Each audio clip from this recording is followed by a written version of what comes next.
Hello wonderful person, this is Anton, and in this video we're going to be talking about the moon and the future missions to the moon. But the main focus is going to be on radiation. So, in other words, is it actually dangerous for us as humans to go to the moon for long terms? How much radiation would we experience by living on the moon for, let's say, a year? And also, of course, we'll address some common misconceptions about Van Allen belts, and specifically this one very silly rumor about how we never went to the moon because Van Allen belts would have killed us. Let's talk a little bit more about this, and welcome to What the Math.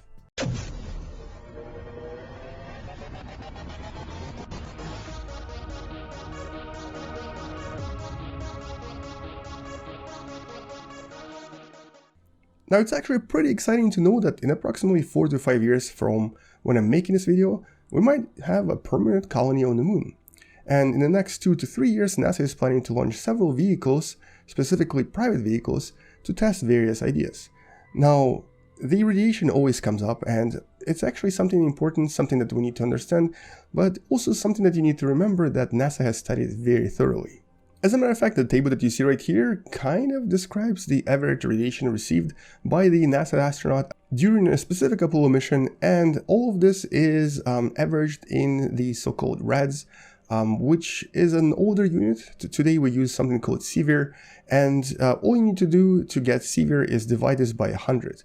And as you can see here, the actual radiation dose is always different, and that's because depending on the path they took, and also depending on the time they stayed on the moon and also in space, and lastly, depending on the actual solar cycle, they may have received different doses of radiation. So for example, if they went during the so-called solar minimum, they may have experienced very little dangerous electromagnetic radiation that would have been coming toward them and also hitting their craft and of course their bodies.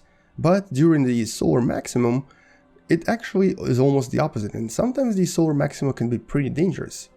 And as you can see in this column right here, all of this depends on the number of sunspots on top of the sun. The more sunspots there are, the more magnetic lines are being formed, the more entangled they get, and when they release all of this energy, a lot of electromagnetic radiation that is actually quite dangerous to human organs comes toward us. So most of the human missions usually try to launch during the so-called solar minimum. But when going to the moon, we also have to consider something called Van Allen's belts. In short, these are two belt-like structures around our planet that are formed by the interaction of Earth's magnetic field with Sun's electromagnetic particles that are coming toward us. And they form these two belts. One is called the inner belt and one is called the outer belt, which roughly looks something like this in a cross-section. And you can see that right here in the middle, this is the most dangerous part of the Van Allen's belts. As a matter of fact, we've tried to place satellites there, and we've even sent satellites through there. And overall, that area can be pretty dangerous. Satellites don't really last longer than a few years there and need to be replaced pretty regularly. But here's the thing though, for pretty much every major mission to the moon and also every other major mission, we never really go through that specific spot. As a matter of fact, if you look at the trajectory that usually spacecraft take to escape the Earth's orbit, they don't really go through a lot of the Van Allen's belt radiation. And so overall, the actual average radiation received by passing through this is actually not really much. However, if you were to stay in the middle here and orbited right in the middle of the inner Van Allen's belt, you would receive quite a lot of radiation. Because even a typical satellite that orbits in a different pattern but passes through this once in a while will receive up to about 25 severe of radiation per year. And that will be from passing through this area specifically. And 25 severe is approximately 4 times higher than a deadly dose of radiation that a human can receive. So going through here for longer than a few days would probably be deadly, but we never really stay here that long. And another thing is that most satellites don't have much of a cover to begin with, but a typical spacecraft will have several inches of cover, so it will actually reduce the radiation received quite dramatically. Now here I wanted to show you something. There is actually a video from the International Space Station where it sort of passes through part of the Van Allen's belt, because Van Allen's belt is not really uniform. It does extend a little bit down to Earth in the region right here known as the Southern Atlantic Anomaly. And we have videos of what happens when it passes through this belt. You can actually start seeing these unusual lights everywhere, and that's because various highly energetic particles are hitting the camera and are creating these effects. Now this is really cool because it really showed us that radiation in space is pretty much everywhere, but it can be mitigated or turned not as dangerous if we know what to do. And so when the ISS passes through this particular region of space, what the scientists on board do, or the astronauts do, they actually go in the middle of ISS because you're also now separated by all of this air between the walls of the ISS and also between yourself. So even this, let's say 2 to 3 meters of air is actually enough to protect you even more. So when the astronauts going to the moon are going to be passing through Van Allen's belt, they're going to be asked to stay in the middle of the cabin to increase the actual resistance from the radiation. And also because all of this will happen relatively quick, it will only take a few hours, Van Allen's belt are not really a concern as much as being on the moon permanently.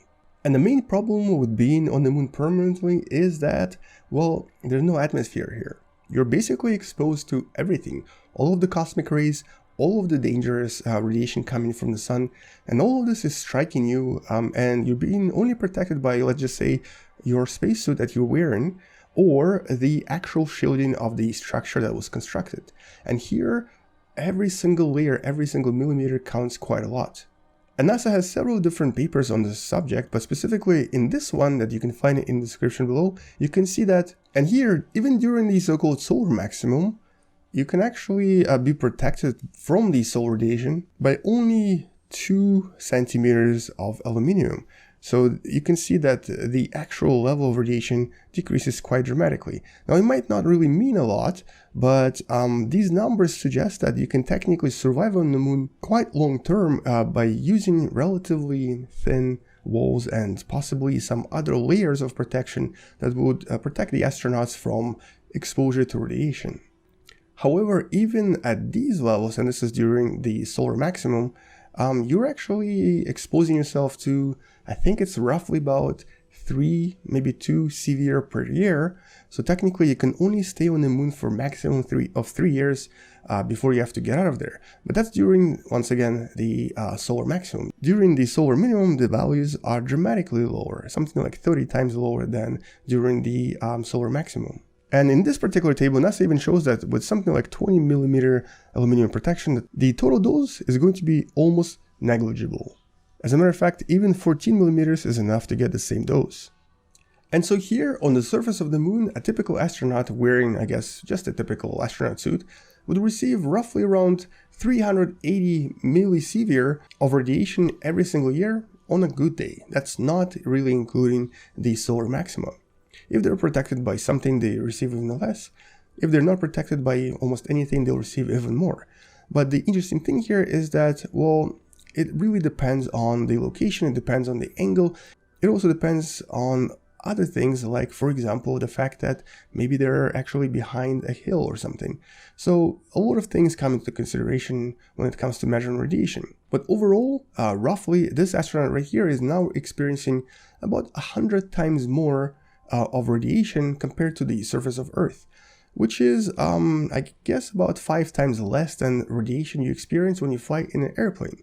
So a single hour on the moon might be equivalent to about 5 to 6 hours of flight at an altitude of about 11 kilometers or 33,000 feet, and also is equivalent to about 100 hours of standing on Earth. But that's during a solar minimum. During solar maximum, it can go up quite dramatically.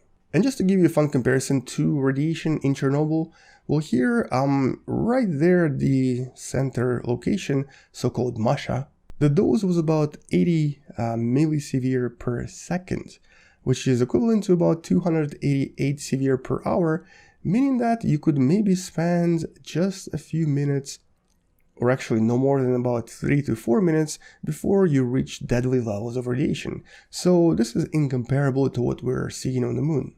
It's roughly about 1.1 billion times higher than the surface of our own planet, and also roughly around 10 million times higher than the surface of the moon.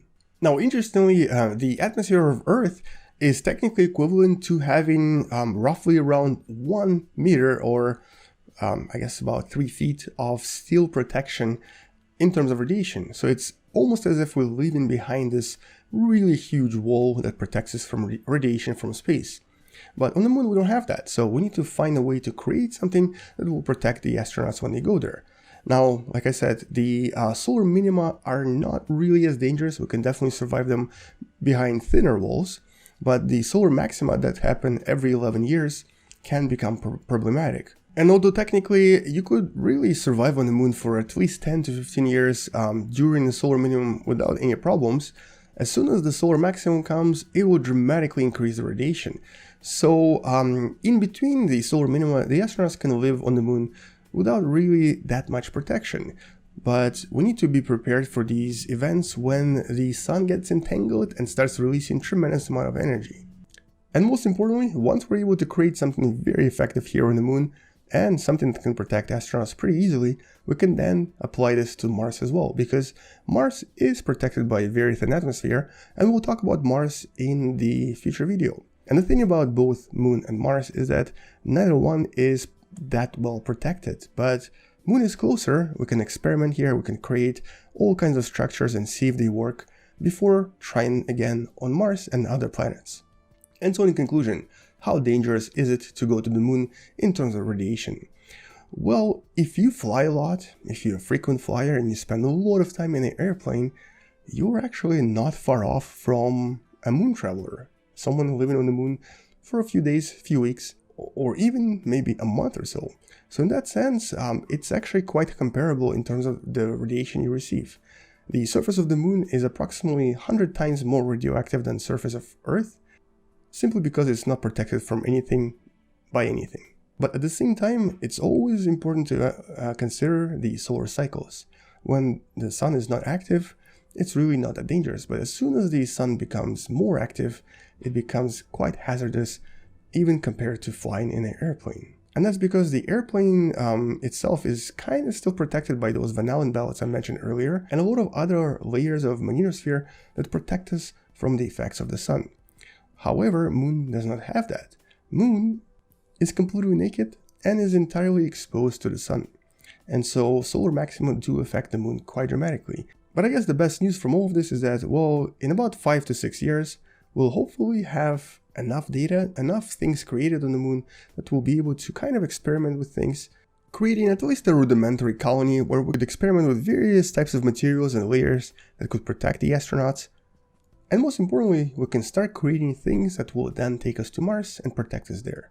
But for now, until the next video where I talk more about the mission to Mars and the effects of radiation there, that's it. Thank you for watching. Please subscribe if you still haven't, share this video with someone who enjoys learning about space, and come back tomorrow to learn something else. Maybe even support this channel on Patreon because it does help me quite a lot. I'll see you tomorrow, space out, and as always, bye bye.